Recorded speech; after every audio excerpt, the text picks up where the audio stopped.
So we're fighting the most powerful system that has ever emerged on the planet, and we lost. That's fine. I mean, it's like when my little kind of kick around friends group would play Bayern München or Man U, that strategy is over.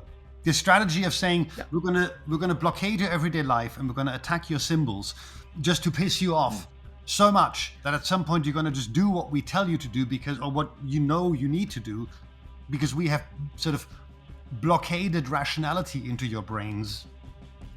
Right. That's not how conflict works. Actually, that's not how conflict in a relationship works. And I've long argued that the climate debate is no longer a rational policy debate, but just a debate within a relationship that has failed, and everybody just tries to assign blame for the failure before they get out, right? Dr. Tadzio Müller, first of all, happy Pride Month. Thank you very much. Returning champion, like huge amount of traffic every time you come on. Thanks for coming back on. Good to see you, man. It's hot there. I'm sorry, I really enjoyed our last conversation, and it seems to have had some resonance. Yeah, well, it's certainly with me, and we can come to that in a second. First of all, it's a hot day here. It must be so much hotter there. I think when you were last on, you were talking about how your west-facing window gets up to 40 degrees in that room. So, you must be baking right now. Well, I actually looked up what you're supposed to do when it's hot outside. And what you're supposed to do is close the windows and close the curtains. And if you have windows that face towards the sun, you close the curtains, because it makes a huge difference if the sun shines into your room and when it doesn't. And you can tell that difference from when the sun shines on your body versus when it doesn't. And you're supposed to keep the windows closed if it is warmer outside than it is indoors, which it should be if it's kind of outside, 30-something degrees outside. I actually just came from Graz, so I cycled 45 minutes through a very warm city, and that just reminded me. You actually pointed to this book, "The Heat Will Kill You First," and Jeff Goodell, yeah. You notice heat affects the body. Like, too much heat is bad for the body, and you can tell. As I'm 47 now, I cycled half an hour in this warm weather, and I can feel how my body is put under strain by this activity. And I just kept, but the interesting thing is that I came from a meeting where one of the things what we were discussing was, these were people from the climate movement. They're people who designed Lützerath, who were instrumental in creating Fridays for Future, who designed Ende Gelände, like people who have a lot of experience with designing effective and sellable strategy. And our pitch is called Crisis Response, the meeting. And the idea was, okay, let's assume there is climate activism that fights against coal plants and LNG and all this stuff. That exists. And we can debate whether it has any moves left. My analogy is that we're on a chessboard. White has all its pieces and has converted every single pawn into a queen. We have one pawn, one bishop, and the king left. Now, we haven't formally lost yet. We're not checkmate. But I can see the two moves that the bishop can still make, and they don't do anything. They're irrelevant moves. Like, for example, that hunger strike that some German climate activists did recently, they were in a way the apotheosis of, is that like the peak, the pinnacle, right? The sort of the zenith, and at the same time the nadir, if I can use weird English words, appellate to climate activism, of like asking people, societies, governments to protect the climate. I don't want to do that. Now, so I believe. Can we talk about volley for a second? Because again, that's something you've written about, and I think so. So this is Wolfgang. Is it Metzger? Wolfgang Metzler-Kick. He used to be involved in the last Metzler-Kick. Volley in short. This was a situation where this is somebody who has been involved in Last Generation, which is our version of Just Stop Oil, and these types of I call their strategy blockade to disturb, like blockade rather than blockade to convince, blockade to disturb, right? And that had all run aground in what is now being called the Green Lash, right? I mean, basically, the idea was that whereas initially climate movements tried to convince society still said no to climate protection. And then we wanted to force society just by increasing the costs. Right? That didn't work. That just pissed society off. So there was this sense of desperation in the traditional climate movement, because it seemed like there's no more ways to struggle for climate protection, for emissions reduction, for mitigation. And then some people here, led by Volley, started the hunger strike. And he was actually in a sort of, he was never in dry hunger strike, but he didn't eat for 90 days. He just drank a bit of juice and stuff. And the idea was that he would hunger until Olaf Scholz, our extremely uncharismatic chancellor, would make a public statement speaking to the urgency of the climate crisis. Now, aside from the absurdity of starving yourself in order to get a politician who never says anything interesting or relevant to make a statement, which means you're starving yourself for something irrelevant, it also projected in a terrible, terrible image of climate activism, right? We basically risk everything ultimately for nothing. So, but for me, this was like, Volley is not an irrational person. He was very rational. He made the last possible step in that appellative climate activism, in that, could you please stop destroying the planet, right? And I mean, in retrospect, the idea that 1,000 to even 20,000 well-organized cadre could get a society that is unwilling to do so to fundamentally transform itself. Like, we're a protest movement. We're not even a social movement. We're not a relevant part of society moving. We're just a bunch of protest cadre. The idea that we could get society, we always had to ask them. It was ultimately always society that would have to make this choice and its representatives. And it said no over and over again. So that hunger strike, which escalated to a point where Volley and his comrades said, we're going to go into a dry hunger strike, which if you've fasted for 70 days kills you within 1 to 3 days from organ failure. And at that point, until then, 60 days of hungering, Volley had not been criticized from within the movement, because as you can imagine, it's extremely hard to criticize comrades who are on a hunger strike. But when the situation came when he actually fainted and had to be brought to hospital, and his support crew had got the shit scared out of them, I broke ranks and cover, so to speak, and said, Volley, please, for the movement's and the cause's sake, we need you. Actually, the trigger was actually hearing that Volley has a son. And Volley had argued that he's doing this for his son. Now, Volley is a wonderful man. I really mean this. He's a charming, kind, warm-hearted, funny man who currently hates me, but he's really funny and a good guy. So I imagine he's a good dad. My dad was kind of a shit dad. But if I could have had him around rather than not around, I would have said, great. Right. And saying you're doing this for your son, basically, hi, son, in order to help you, I will disappear from your life. I got so angry. This is very personal. I mean, I was just like, fucking hell. And so I said, Volley, please live. I think it's stupid what you're doing. I get it, but it's stupid. It makes no sense. You're killing yourself for nothing. Plus, you're fucking the movement because it makes us look like complete nutjobs. And given that I have a certain amount of standing in the German climate movement, that allowed many, many others to also say, actually, we think this is horrible. Please stop. Please live. That in turn affected his support crew. And I think we were actually the ones, it wasn't the outside push. It was the movement saying, we do not support you. This is stupid. Please come back to us. We want you as a live comrade, not as a dead symbol.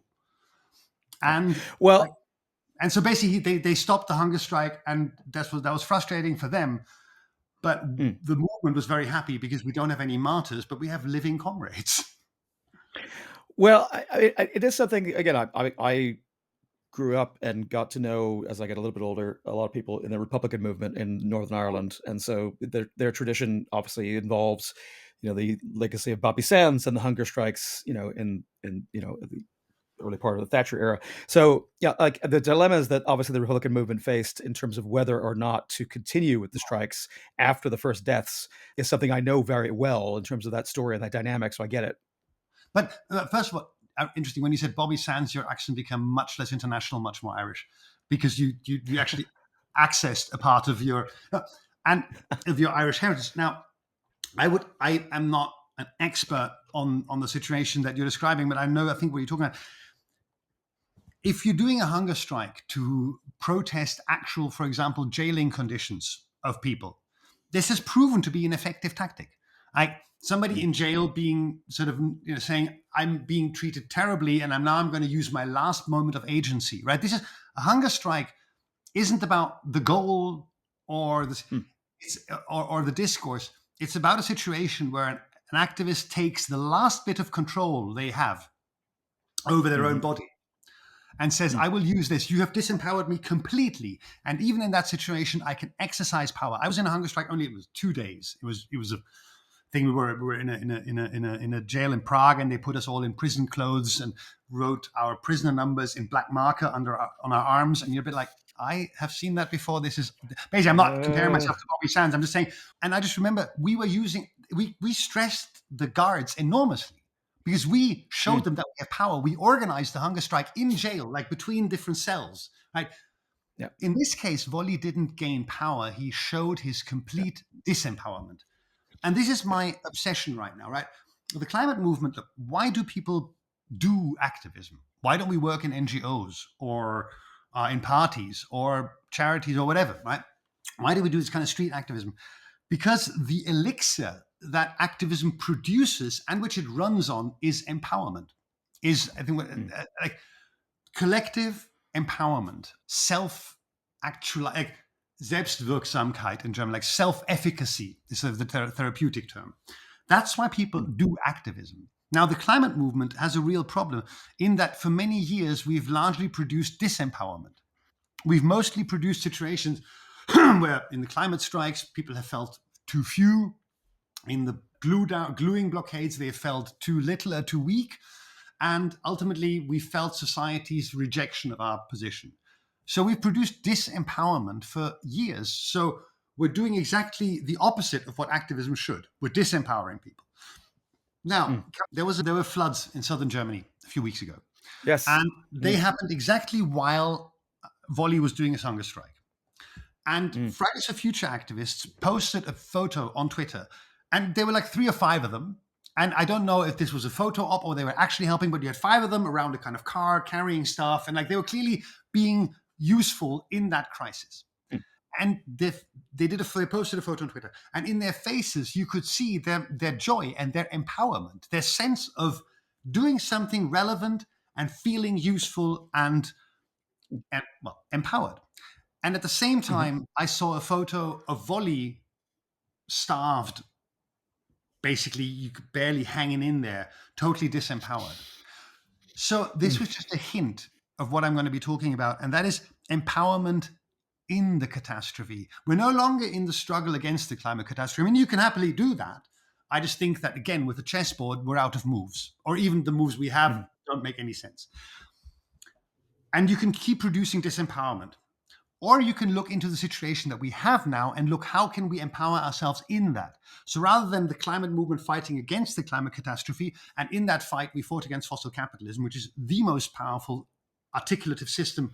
Like, there's nothing in the world ever that has been a more powerful, dynamic global system than fossil capitalism. So we're fighting the most powerful system that has ever emerged on the planet, and we lost. That's fine. I mean, it's like when my little kind of kick around friends group would play Bayern München or Man U. I mean, we would lose even on our best day, right? It's like we were like that small sort of group of friends that plays five-a-side footy, and then we played Barcelona, and surprisingly, we were defeated, right? Okay, that was not our fault. We were defeated, but it wasn't our fault. And now we have a new game and a new situation. We put up the pieces again, and now we say, all right, what are our new strategies here? Now, take heat, for example. I live in a city that will be badly, badly heat stressed. And now take the situation where you have 40 degrees, you have homeless people dying during the day, you have old people dying in their flats. You have a city whose structures are put under a lot of strain, right? Because suddenly they have to do the emergency services are totally overbooked. Yes. And I mean, the city itself is going to get problems because their own staff will be affected by the heat, right?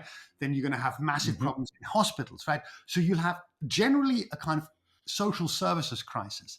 Now, imagine what a climate movement could do if we said to the city, all right, dear city, you do what you do well, which is, organize citywide water distribution and sending the emergency transports where they need to be. What we're going to do is we're going to organize the neighborhoods. We're going to have neighborhood assemblies, and we're going to, as a climate justice movement, because in a catastrophe, climate justice becomes even more irrelevant than before it, right? Because climate justice is the struggle against climate injustice. What is climate injustice? The situation where those who have caused the crisis suffer least in it, and those who have done least to cause the crisis suffer most in it. This describes every so-called environmental problem ever in the world, right? East End boys and West End girls. Why did the East End boy live in the East End and the West End boy? It's the poor boy, rich girl story. Yep. And it's because in Europe, prevailing winds are from the west, which means that the factories that were built in the middle of the cities would blow would be blown, basically their exhausts would be blown into the east. That's why poor people live in the east and rich people in the west. So environmental Right. injustice, climate injustice, Mm. who suffers in heat? But it affects the body. So two types of people suffer: those whose bodies are weakened, those with pre-existing conditions, old people and the babies whose metabolisms can't hack it yet, and those who cannot move their body into safety. Homeless, like Yep. people without fixed abode, Yep. people who don't have the money to buy goods in supermarkets People, which are air conditioned. yep. So we People, talk. people who are unlicensed. Yeah. I was going to say, I was just going to interject there, just say, like, pointing out, the recent incident in Mecca, where, again, like 1,000+ people die, of heat illness on Hajj, and they die. The vast majority of them die because they're on an unlicensed trip, unofficially there, so they don't have access to the cooling centers. They don't have a permit. They haven't paid the extra fee to be able to have access to these things, and so they're out exposed in the sun for hours at a time, going through the entire pilgrimage, and suffering in vast numbers. So yeah, I get it. And that is the perfect, horrible example of climate injustice, right? Every Muslim has to do the Hajj once in their life, and if they can afford it, right? Yeah. So they will try, every Muslim really tries, as far as I understand, this is a really big deal, right? So they will try, even if they can't buy the full Saudi government-approved package, which, as you said, involves actual support structures, people, cooling rooms, water distribution, etc. You don't have that, you're one of the poor people on the Hajj. And those were the ones who died. It wasn't the rich Muslims, it was the poor Muslims who died, right? And this type of situation, what can a climate movement do then? Well, look, from our skills. Okay, we are good at organizing large collectives, right? We can actually have a group of 300 people take a decision in 5 to 10 minutes under pressure because we've learned that, right? So we would start organizing the neighborhoods, and we would make sure that we do it in a just way. So we go to the flats that are furthest away first, and we go to the if we go to the parts of our neighborhood where we know that there's more immigrant families living because they are less likely to go to a meeting like that. And that's number one, right? So we organize the people because that's what we know how to do. Secondly, we liaise with the authorities and the structures that actually provide help. Like what in the US would be FEMA, in German, the technical assistance, THW, Technisches Hilfswerk. And we say, all right, we're assuming you can't get everywhere, right? Because that's what and last time I was on, I spoke about the Swedish government basically sending us sort of a booklet to people how to respond to a crisis, saying the better you prepare, the more we can focus on those who really need it. And we're essentially saying, all right, let's have a conversation. Now we're here, we can respond maybe more quickly in our neighborhood, but we can't. So we actually divide up certain tasks. So we have the organizing work, and then we have what I call the cooperative work, where we just work with other agents whose goal it is that fewer people die in a heat wave. And then we have the confrontational, antagonistic work, where I, for example, imagine Hermannplatz, which is a large, quite dirty square where there's a lot of commotion, a lot of motion, and a lot of homeless people, a lot of poor people are there. But there's a huge department store with one of the fanciest food departments I know in Berlin. I imagine a major action where we spend the day talking to homeless people, talking to poor people, giving them cool water, giving them umbrellas, and saying, hey, do you want to come to an action at 3 p.m. where we're going to collectively reclaim, like in German, social space. cold. Social cold means kind of nastiness, like Tory, right? The Tories, we say, are the party of social cold. And we don't want social cold, we want social cooling. Like, not social cold for everybody, but social cooling for everybody. Now these are just big thoughts, right? But this is like, we organize people, we cooperate with the authorities who want to do good work, and we challenge those agents who do exclusionary, unjust heat responses, right? That's really interesting. That's And really it's interesting. really, I mean, I think. you go. I mean, as opposed to, like, again, like, obviously there's here in the UK over the solstice there was a controversy because folks from Just Stop Oil decided to throw some substance, I don't remember exactly what it was, on Stonehenge, which I get it. It's almost like, I mean, there were people I saw commenting, in various social media saying, like, are these guys actually paid agents of the fossil fuel industry? Because how could you possibly do more to discredit people in the UK than Yeah. to attack Stonehenge. Crazy. Yes. Well, I mean, the thing is that that strategy is over. The strategy of saying Yeah. we're gonna blockade your everyday life and we're gonna attack your symbols just to piss you Mm. off so much that at some point you're gonna just do what we tell you to do because or what you know you need to do because we have sort of blockaded rationality into your brains. Right. That's not how conflict works. Actually, that's not how conflict in a relationship works. And I've long argued that the climate debate is no longer a rational policy debate, but just a debate within a relationship that has failed, and everybody just tries to assign blame for the failure before they get out. Right? Getting out, by the way, of course, Well, means that, everything kind of fucking up. But yes, that's what's happening right now. And in this situation, sorry, you were. I was going to say that actually that'd be a good segue to our second topic because we were to talk about the elections a little bit Hmm. and some interesting analysis about people in relationships thinking that they're either preemptively trying to end the relationship or find some other way to stay in it. But I want to talk first about what just happened in the European Parliament elections. Obviously, people were kind of going back and forth. We had a guest on a show put out this morning talking about how the equities exposed to the Green New Deal kind of responded to their price signals about what would happen to the AFD and other right populist parties or fash if you prefer to what would happen to green policies that would kind of benefit these public companies, and they kind of had a drop, and then they had a bit of recovery, and then the results came in and they dropped again, and now they've kind of recovered to back where they were about a month before. So the public markets think that this is about what we expected, and we don't expect the policies to change that much. But you've done some really interesting analysis in actually looking at some quite disturbing figures for the kind of TikTok generation, and where some of the folks who in that younger cohort landed in terms of their their voting intentions. So I wonder if you might benefit us. And first of all, this is all from your excellent kind of website. I'm going to try to the German. Is it Friedliche Sabotage? Or am I saying it Very even good. close? Yeah, yeah, Sounding yeah. No, close, no, isn't it? you did very well. And it's not, and it says Oh, blog friedliche Sabotage, which means peaceful sabotage. yes. Friedlichesabotage.net. But we can also post the link in the show notes here. And I try to translate some of the more relevant text into English. The blog is essentially an attempt to understand a few things. One of them is why haven't we done anything about the climate? And my understanding Mhm. was, well, because we've actually decided to verdrängen, to displace, to sublimate, to ignore that knowledge. Mm. Now, that produces a complicated situation where we are essentially ignoring our own fears, right? We know that the future is going to be complicated. But however you want to frame it, Mhm. dark, fascist, future of collapse and catastrophe, but it'll be much more darkness. And we don't no longer live in an expanding world where we can push the material push material production and consumption forward, but that will basically there'll be less and less stuff to go around to create social compromise with. So there'll be more conflict. It'll be a more difficult society we live in. And we're afraid of that. We're afraid of facing our own guilt for not having done anything. And we're afraid of facing the future. We're afraid of talking to our kids about it, if you have kids. We're afraid of planning 10 to 20 years from in the future because we don't know what's going to happen. Now, my assumption is that, not assumption, we've all seen what right-wing populists do. They mobilize fear.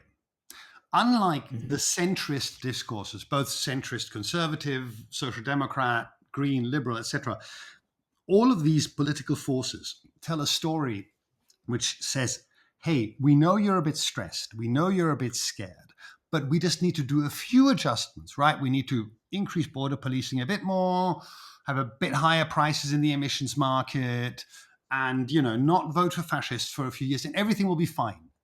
Now, we know instinctively and subconsciously that's not true because we have all these fears, and the discourses in the center do not, and so we pick up, do not articulate that fear. They say, hey, your fear Mhm. is unjustified.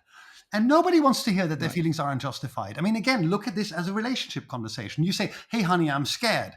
And your boyfriend says, there's no reason to be scared. Be like, but I am genuinely scared. So what you then say doesn't resonate with me. What the center says does not Mhm. resonate, especially with younger people who are perfectly justified to be terrified of the future, to be fucking terrified, right? And this terror is something that the fascists work with. They say, your terror is justified. Now, you think, well, but then they talk about migrants and they're not the cause of our fear. The climate is the cause of our fear.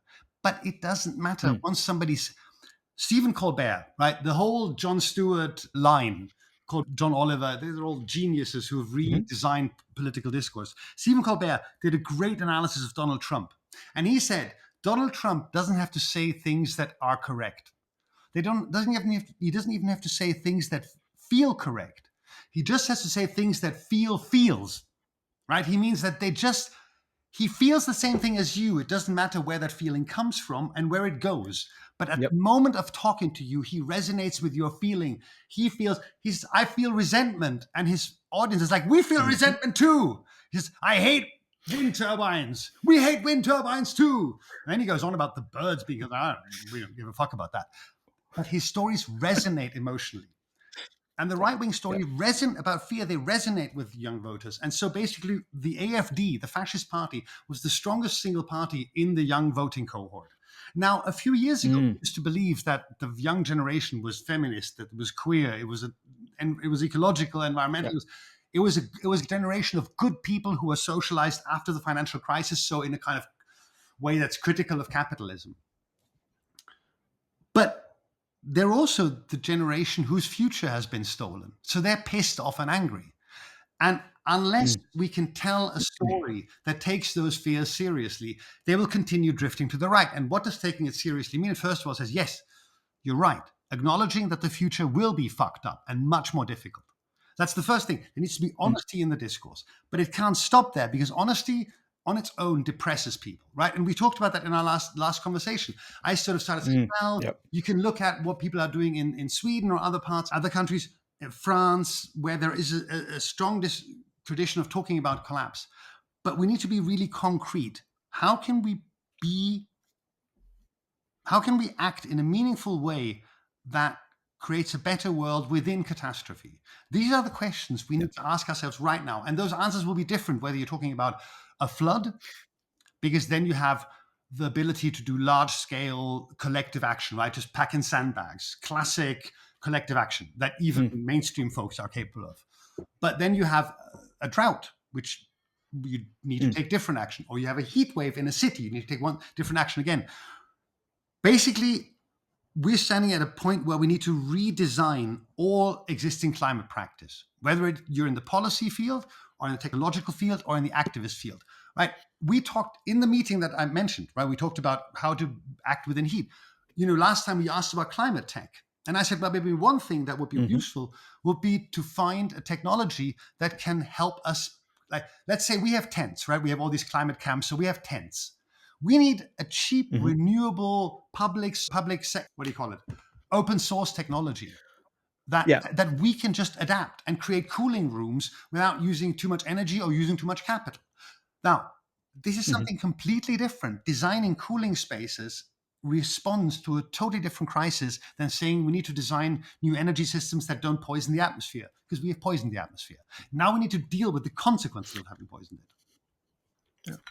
I think that what's interesting is that as the year has gone on, and I think you and I said we talk in January, but I couldn't wait that long. So that's why I wanted to get you back on because so much has happened in between. So much that I think has actually vindicated many of the things that you've said back in our first conversation. Mm. But I think one of them is, again, on this issue about adaptation, like I was already thinking about these issues, but went to talk to lots of people in Munich, here in London, over in the States, of talking about the issue of adaptation again, like where again, you and I would differ, I think, if we should got down to it on a few things in terms of capital Yeah. deployment and Yeah. what's valid and what isn't. But I do think that the outcomes, I think that you and I are pretty much in sync. So like the idea that people are going to need access at zero or extremely low cost, the kinds of adaptive technologies that are going to allow them to survive extreme incidents, extreme weather events that are going to be happening at a frequency that's going to be astoundingly like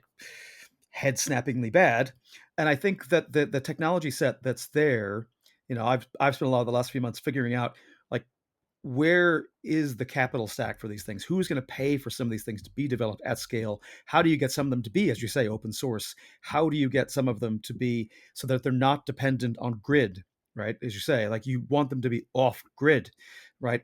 you want things to be able to work, when if the power grid actually goes down and grid supported AC systems no longer work, because that's going to happen. And as you mentioned Jeff Goodell, that's the nightmare scenario. The Hurricane Katrina scenario for Maricopa County, which is Phoenix in Arizona, is what happens if the grid goes down, and then you have a bunch of people who are retirees who then don't have access to AC. And even because the worst thing is, if you've already been living outside, right, It has adapted more to the heat, right? Yeah. yeah. So, but if you have no adaptation to the heat, like, again, I've spent time in the Gulf, and it's like people who just go in from the air conditioned bubble to the air conditioned car to the air conditioned office bubble and back. But like, if you suddenly no longer have access to cooling, you no longer have the ability to, kind of at that micro scale adapt Yeah, yeah. to the kind of changes in your body. And your heat stress is going to go much, much faster and be much more severe. But anyway, that's a whole other thing. But look, actually, another book for you, recommendation, if you like Jeff Goodell, Yes. Stephen Markley, Another. The Deluge. Have you? Okay, so it's actually a thriller, but a lot of things that you're interested in terms of particularly in activism and how it manifests. Again, it's set over a course of 30 years. And we've spoken to Stephen, and Stephen's hopefully I think he was agreeing the last half of July to come on the show. We met him actually through Rupert Reed, who I think we're a mutual acquaintance of. And so is that virtuous circle of people who are interested in the same stuff. But yeah, very interesting book, and I think you'd like it. Thanks. I called up the tab, and we'll have a look at it. I think the reason why everybody's thinking in this direction, right? Again, I've found out that I self-critically have to reflect that I tend to construct my arguments in such a way that they are kind of, this is necessarily the case and it will definitely happen. That's why we need to prepare for it. In retrospect, I need to acknowledge that I probably overstate probabilities, right? I'll take an 80% probability and I'll say this will definitely happen. I am not an analyst. I'm a propagandist and a strategist. I will say that very clearly. I believe that my analysis is sound, but I sometimes overstate its conclusions. So let's assume that we're not fully on board with it's inescapably this scenario, right? But let's assume that it's still a very likely scenario, right? Which is no relevant climate protection. We're going to burn most fossil fuels that we have, except a bit of coal that's not profitable. And we're going to escalate to a kind of 6-degree scenario within the century, right? This is not the necessary scenario, but I think at this point it is the likeliest scenario. And so I understand that us activists always have to also tell hopeful stories. But at this point, I'd say let's tell hopeful stories, but let's locate them in the most likely scenario and not as a counter scenario. So the type of stories that I want to tell right now are those that allow people that acknowledge reality to find hope again. I know that there's a lot of people who decided that they do not acknowledge reality, and I say this not in a mocking way. For example, you know that I live in Germany, and as an international, you will know how fucked up the German discourse on Israel-Palestine and anything surrounding that is. I will not even go into details because that would be the whole of the show. Whole of the show. Verdrängungsgesellschaft, as you wrote in your text, is very much related to that. Now, because I live in a country where saying the type of things that I want to say about Israel and Palestine, which deviate to a more Palestine solidaristic position than the German discourse. I'm shocked. I'm shocked, Tadzio. That would be where you fall down on I'm actually somebody who barely ever shuts up, but here I'm shutting up. So I found that I cannot read news stories about Gaza because if I took in the knowledge, I'd have to do something about it. So I consciously decide to not engage with this reality. And I know that a lot of people are consciously deciding not to engage with the reality of climate collapse. And in a way, psychologically, I get it, right? But I want to talk to those who want to acknowledge the reality, but don't want to be hopeless, right? That set, that's my set. Right? The people who want to confront reality, and that's the book that I'm publishing in German in October. And I don't know if anybody from Verso is listening. I sent an email to Rosie, people. Maybe Rosie, if you're listening, have a look in your inbox. I'd love to talk to you about this. Now, in this, we're on Verso's, we are on Verso's list. Excellent. There you go. That's one just happens to be Oh, sitting in there. So there you go, Rosie. I want that V. Return the call. Under book with my name. And there you go. So the story, what I'm trying to say is, you can acknowledge that things are going to be shit, and you can still find hope in that shittiness. It just needs to be adjusted to the reality of what that shit is going to look like. So, like, actually, when we had this action idea of actually gathering kind of poor people, homeless people, lefty radical weirdos, all on this Mm. square in the heat of 35 Yeah. degrees, and like just after kind of 10 minutes of speechifying, saying, all right, it's way too hot to be out here, right? Now we're all going to go in there because there's not only great cooling systems, there's a great food and wine. And then we have a sort of impromptu, radical, poor people, homeless people party, like a sort of, yeah, like a social cooling for everybody party. Now, I Well, know send me my invite for that. will do, and in a way, and I know it sounds almost silly, but it's the type of thing that in a Oh, does it? situation makes you feel good because then you have helped people, like the people are not suffering in the heat. You have made a political Mm. point about justice, about distribution, and that's activism's lifeblood. That's how organizing works. You create a small victory, you get bigger victories. This is what I want to start again, not this continuous avalanche of disempowerment that we are facing, which is again not the reason why people do movement. They don't do activism to continuously feel disempowered. You can join a political party if you want to do that. Sorry, that was a bit mean. So not at all. We talked we talked a little bit about the election, and we went a little bit in your analysis about Right. AFD and why. And again, I think you're spot on in terms of the political communications. But obviously, we're also in the middle of a cycle where we've just had the European Parliament elections, and we were talking in the green room how, I'm sitting here in the UK. We are just about a week away from the election here, and that's looking to go a particular direction.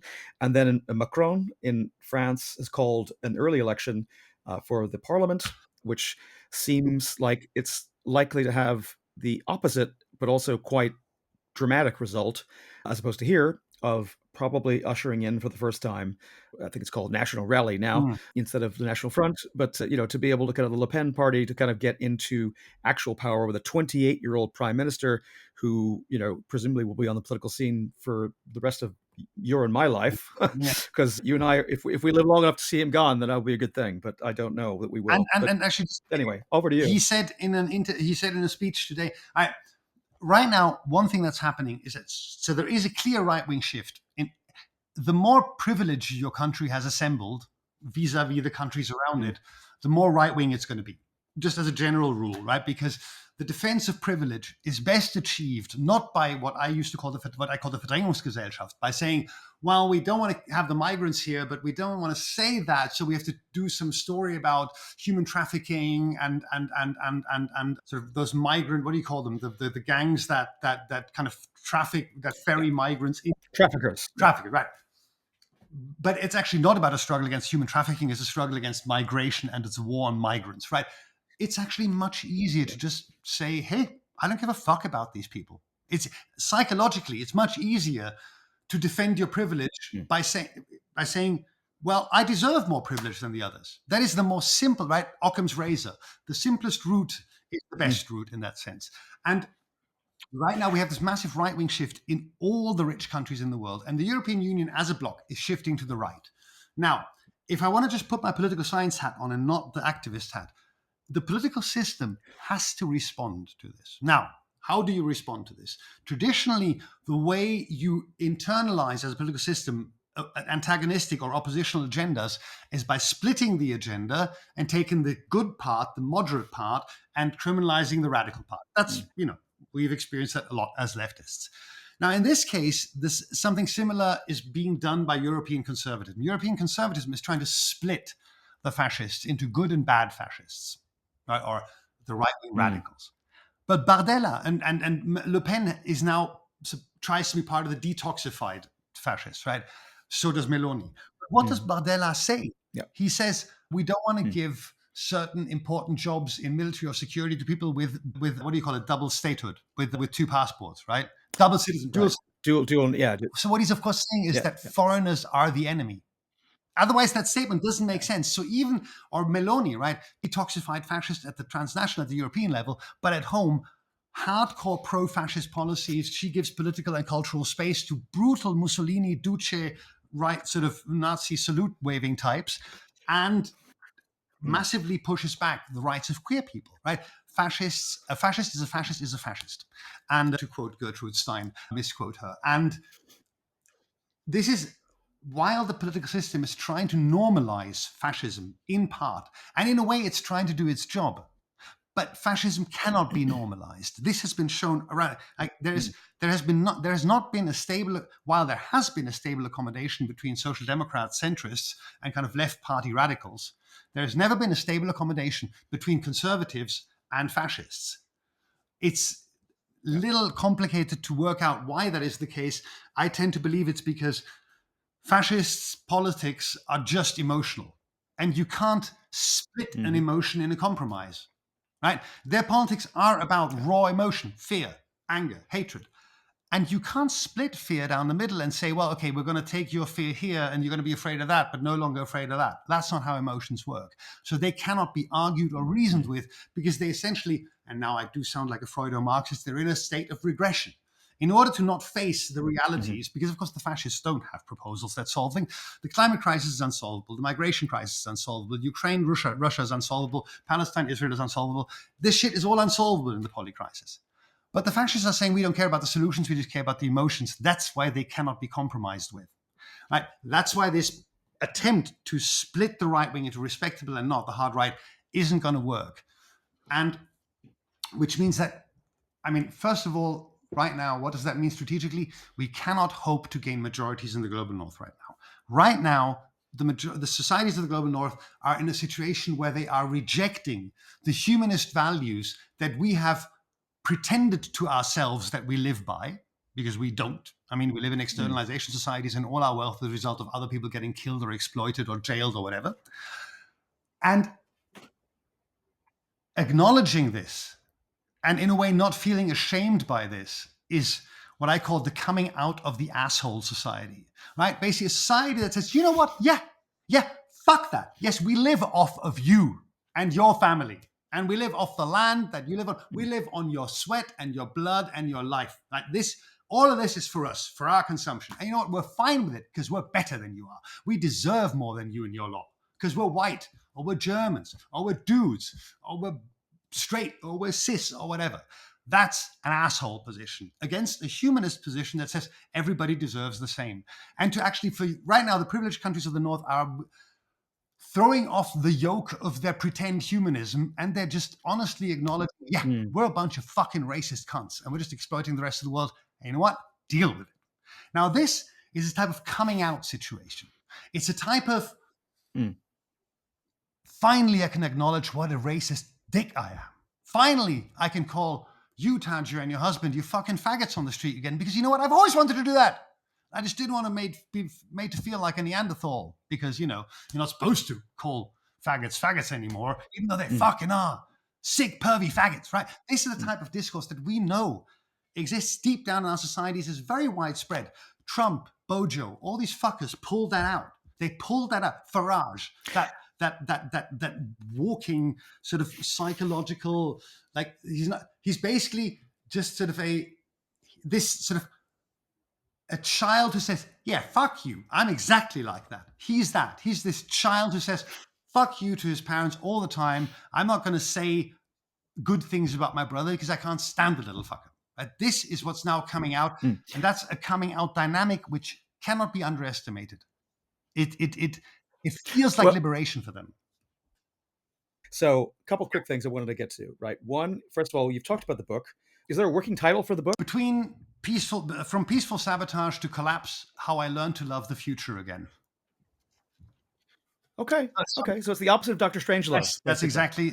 exactly the idea. I love it. I love it. Cool. Okay, that's one. Excellent. So we're going to come to that. And Rosie, if you're listening, we're going to make sure that Rosie gets a copy of this. Cool. And then the second is Enda Glenda. Yes. Obviously, you've written about this not too long Mm, ago. There's been talk about criminalizing it as an mm, organization. There's been similar talk, and thankfully just a talk at the moment here in the UK, about doing the same. As much as I don't think that what Just Stop Oil is doing, particularly in Stonehenge, is yeah, effective and possibly wrong-headed and possibly unhelpful. But the idea that they should be charged under terrorism offenses ludicrous. is like that for me. Is I was like, oh boy, that's what we talked about back in the beginning of the year, right? Is the idea that this is exactly the kind of thing. And if you read The Deluge by Stephen Markley, you'll see him playing out as a thought experiment in fiction, exactly that over decades in fiction. And I think that's what's slightly disturbing. Is like this. It's like, okay, this shouldn't be happening exactly as a Stephen Markley or a Tadzio Müller said it would, but fuck me, it seems to be doing exactly that. Exactly. I mean, Fuck. what 2 years ago, I hypothesized that a Verdrängungsgesellschaft, a society that supplements and displaces and represses knowledge, is gonna essentially it's gonna repress it's gonna employ more and more repression against the climate movement, whether or not we escalate our own actions, which Ende Gelände hasn't been doing, because the repression has the function of displacing concern with the unmet climate challenge. So repressing, like basically fighting climate activists, will be the new fighting climate change, right? And essentially, this is the psychological move that is made. You're concerned about climate change, but you can't fight climate change because it's too expensive or you don't want to. So you Mm, project that concern onto climate activists. This is just a total displacement, but then you can just mm, go nuts, right? You can throw them in jail, you can say they're terrorists, you can beat them up, you can lynch them in the end because they're Cassandra. And I mean, I don't know if you know the story about yeah. Cassandra, but that did not go well, right? It was the woman who basically said to the Trojans, guys, the Greeks shouldn't be trusted. That horse thing, no, like, come on. It's seriously, people, are you stupid? Who the fuck put that wooden horse in front of our gate? There's an army there. Right. And then they're like, nah, you're wrong. We're going to take it in. And like then she gets raped and killed. Cassandra is our sort of patron saint. And her life did not end well. I don't It want did to not end end like well. her, but this is what's It did going to not end. happen to the climate movement if we continue to just remind society of how it has failed. Now, I don't want to stop reminding society, but if that's the only thing we do, we will be hated. That's why it's, If it stops that's why there. it's so important to do the type of stuff that I talked about. Not exactly what I said, but the type of stuff that says, hey, we're here in the climate crisis. Sure, we try to stop it, and we tell you continuously that you fucked up in not stopping it. But now we're also here and we're Yeah. functionally relevant to help people because we're not just talkers, we're doers. Our climate justice isn't just a story, it's something we do every day at home, not just when we're abroad. Mm.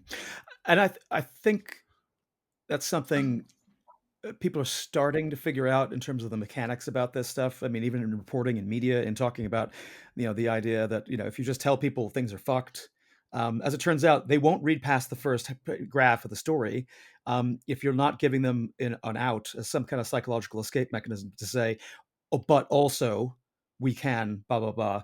Even if like you could disagree with the tactic about how the solution looks or whatever it looks like, but the point being that unless you do that, like you literally will lose your audience Exactly. immediately, I found that because psychologically they just don't want to go there. exactly. I found that stories that have no factual content, like that literally are like Mm, centrist climate stories that are literally as post-factual as the mm, craziest American right-winger.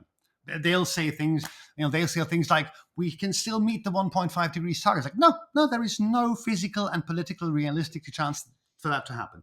Now, those stories, yeah, even if they don't resonate with people emotionally because they don't pick up on the fear, in the end, they'll still rather buy that product, as in believe that story, than the one that mm, has the facts in it, but no hope in it. We must acknowledge that human yeah, beings cannot function without hope. But we would mm, like them to function on the basis of facts. So yes, the story needs to have facts in it and hope. And as I said before, maybe a bit vainly, I hope my book does that. I think it's one of the few stories that manages to project a realistic sense of the coming doom and yet find hope within that and find like the idea for one thing that I sort of spoke about last time was how we have to reconceptualize struggle and what it can achieve. And I have mm, this example last time I spoke about, I think I mentioned this horrible example. I said people in the Warsaw Ghetto uprising, they fought even though they were in hell. Let's imagine something less hellish, right? Let's imagine fascists mm, having the run of much of the land and there being very few spaces where queer kids can express their sexuality and find each other and can make out with each other. And then us actually having mm, organized a kind of queer self-defense brigade, and in a space where there has been no space, in a place where there's been no space for queer expression, we suddenly established and managed to defend a place that suddenly becomes this queer club. And there's a 14-year-old guy who meets a 16-year-old guy, and they have their first kiss, right? That is something I can fight for. That is something I can live for. This mm. type of scenario is something I say that gives me hope. It also brings tears to my eyes again because I'm heavy on the pathos and I sort of put all my emotionality. But this is something where I have found hope in this myself. The story I tell in the book is not a novel. It's also not just an analysis. Mm, It's my own story. mm, I was mm. crushed by the weight. And I spoke more about this last time. I was crushed almost. I was almost broken by the weight of the future. And it was when I realized that in that future of darkness, we can still do what we have always done as movements, which is work our ass off to make the world a better place through horizontal and immediate connections between people that work together to improve their lot. They don't wait for somebody else to improve their lot. They do it themselves. This is something, this sounds almost anarchist, right? Mutual aid, community activism, stuff we know how to do because movements have done it for decades. This becomes more relevant now. Let's go back to that knowledge, pick up on Mm. that again, and find not just hope, but agency. You and I are going to find a lot to agree about when we do go drinking. So, two quick last Yes. things. One, Tesla. We have Yes. to talk about Tesla. We have to talk about Tesla. So, Tesla, you've been writing about this obviously forever. You have a whole view about electrocapitalism, as you put it, and how Tesla obviously is one of the sort of symbols of what is. You define that very briefly, but then also talk about the fact that the Gigafactory there in Germany, you both wrote about, and then I think were certainly filming yourself talking outside of a direct action of trying to do something to interfere Mm. with Tesla's operations there in Germany. So, without putting yourself in any legal jeopardy, maybe just tell us first of all, briefly, electrocapitalism. Two, why is Tesla bad and deserving of protest? And three, what actually happened on the ground to you and other activists there in Okay, so Germany? first question, electric capitalism. We used to call it green capitalism, but that's taking enemy framing. And right, one of the first story of discourse work is never reproduce an enemy frame. There is no green capitalism. There's only a project for a capitalism that is run on electricity rather than fossil fuels. Right. So my argument, based on strong historical data and conceptual argument analysis from Althusser and onwards, is that new modes of production, as this, what is true for modes of production is true for energy systems as well, that the old one doesn't replace the new one doesn't replace the old one, but puts itself on top of it and starts dominating the rest of them. Right. When capitalism emerged, like today, we have in quantitative terms more slavery and more bonded labor than we had in the Middle Ages. Well, there's a lot more people, but basically there has been no quantitative reduction in slave labor and bonded labor. At the same time, when the oil age started, that didn't lead to less coal being burned, but a lot more coal being burned. Oil was just burnt in the leading sectors of the economy. When gas arrived, the same thing happened. More oil is burned at the beginning of the gas age, in the gas age than in the Mhm. oil age. New modes of production, new energy regimes layer themselves on top of the old ones. They don't displace them. So this idea that folks have, oh, renewables just displace fossils, simply does not take into account that you're going to have a massive expansion of energy demand in the coming capitalism. And it's just absurd to assume that an AI and electricity, like an AI powered capitalism, is not going to burn every bit of fossil fuels and build every nuclear power plant it can, because it's going to be an incredibly energy hungry Mm, capital, expanding capitalism in a shrinking world. So that's what electric capitalism is for me. And yeah. therefore, I took part in Tesla and anti-Tesla would try to blockade parts of the plant and the sort of comings and goings of goods, because we want to say, look, we can't. Sure, we need some electric cars to replace the fossil ones that we can't get rid of. But do you really want to Mm, empower a company like Tesla, which is going to overproduce totally useless electric mega cars? Or do you want to have a controlled bit of like publicly owned electric car and bus manufacturing? Now, I know that the latter is also a bit absurd, but I'm simply saying right now, if we start an electric capitalist round of growth, that's not going to slow down global capitalism and the destructive machine. That's going to radicalize the destructive machine, because if we're going to start having electric capitalism in the global north, that's going to radicalize the fossil capitalism in the global south as well. We're going to draw every last bit of mm. resource out of the world to get that new round of growth going. And that's what we need to. We need to not have another round of capitalist growth. We're already crossing planetary boundaries. The idea that a new round of growth is the solution to our problems is absurd. It is historically and conceptually absurd, and only understandable as a psychological tool for not recognizing the necessity of the unavoidability of some type of collapse. Well, I'm I'm more on the fence and less instinctually disagreeing with you than I was when we first spoke back in January. Like, again, you're on the kind of Amitav Ghosh kind of vibe in terms of looking at the systemic, issue and how that. But again, I think there's probably a lot for us to talk about in another forum, I have a, another time. I have But a, I think let's I park have it a, no, there. one quick but because I do want to be self-critical here. I've talked to many comrades who organized the action, and my sense is the same. The problem was not the content of the action, but the political space in which it happened. Mhm. We alienated so many of our moderate allies, and not just alienated for the Mm. day. We pissed them off. I mean, a bunch of people blocked me, and actually, my blog is also how I fund my work, and I lost like a lot of funding on the day when I criticized Tesla. And basically, we ended up having to do so much political cleanup work around our action that we Mhm. felt Right. the people who organized it, which was me, I just took part, but the people I Mm. spoke to felt that it was an inefficient use of our resources. It wasn't wrong per se, but in retrospect, it was not the right place to invest half a year to 9 months of significant organizing resources, because while we had certain positive effects of the action, the negative effects outweighed them. This is not an absolute Mm. criticism of And, anti-Tesla and actions, but a specific one. yeah, and Elon got his payout anyway, I suppose, Elon Musk in the end of the day. and So shutting down their production actually was very good for them because they had to shut it down anyway because they're currently massively overproducing. So they were actually pleased to be able to sort of blame some of the disruption on us, whereas they would have shut it down themselves. So again, I don't think we were per se wrong, but we could have done something better with our time and energies. So final point, people might be wondering, because this is not my normal practice in an episode, that I am drinking some wine as we're talking.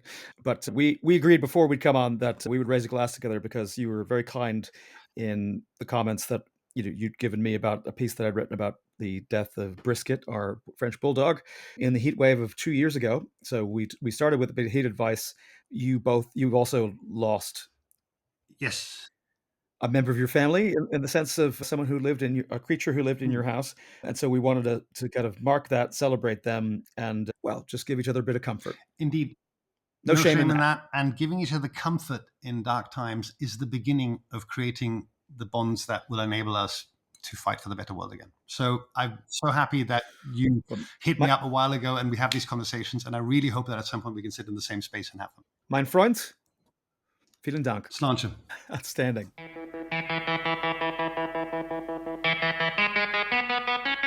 If you liked this conversation, please share it and leave us a rating and review on Apple Podcasts or Spotify. It really helps people find the show. If you'd like an ad-free version of this podcast, consider becoming a paid subscriber at wickedproblems.earth. You'll also get our newsletter, all our show notes, member-only goodies, and you'll be supporting media that wants to tell the stories at the frontier of climate tech, the place where people and politics, technology and capital meet and shape the future. And whether it's one you'd want to live in.